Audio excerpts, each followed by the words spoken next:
how do you reach your 10-year goals in 3 to 5 years? From flow, not force. Cool. And I would ask you the question, just to elaborate, how do you know when you're in flow versus force? Flow comes from a state of internal stillness while there's external motion. Whereas force comes from, like, it's an internal motion and an external motion. So there's an erraticness internally and externally. So that just creates more erraticness.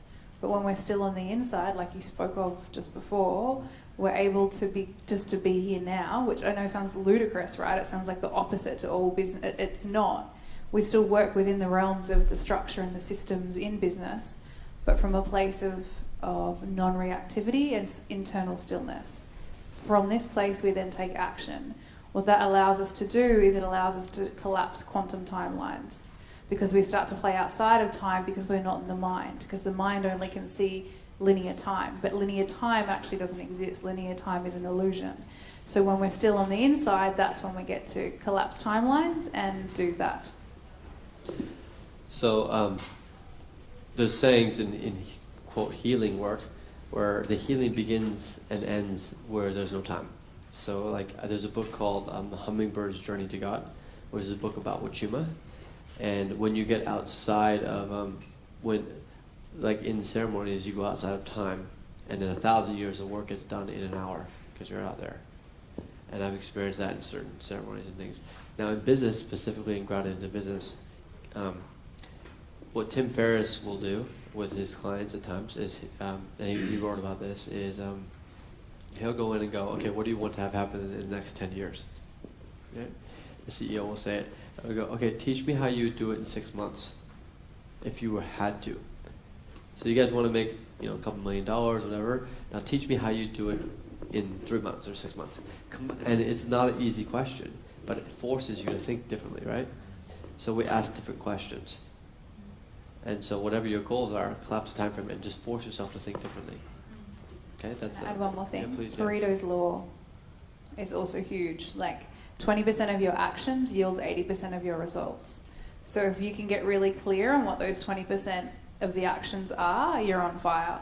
And generally in business, where we get fucked is that we spend all of our time on things that aren't cash producing, and we've got these amazing programs that are designed perfectly and no one's in them. So get really clear on what the 20% of the actions in your business are that will yield 80% of the forward moving momentum of it. Really important. And generally is cash. All I heard was burritos. Mike. Pareto.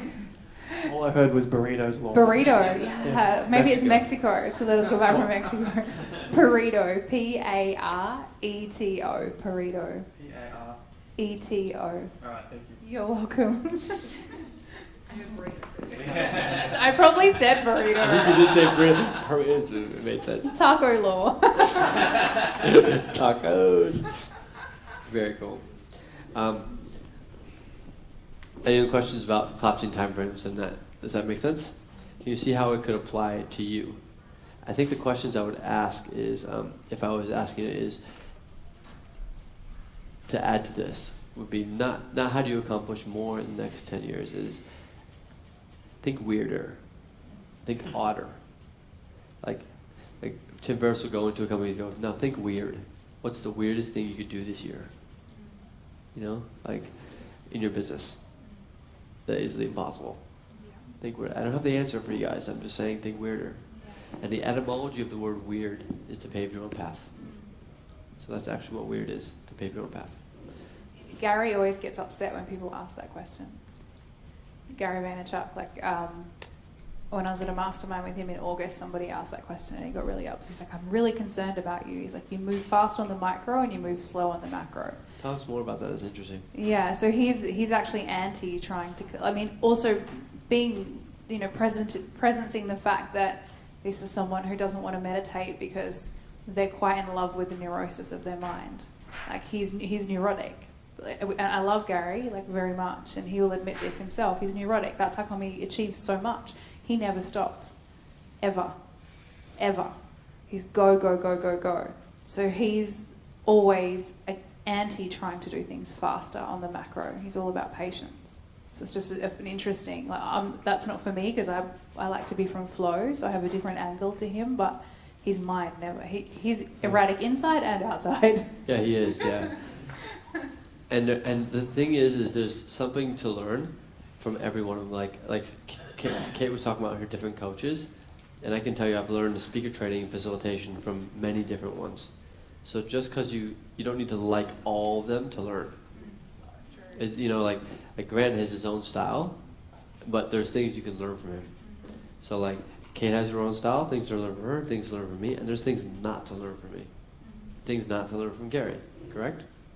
So just have options. It's totally fine.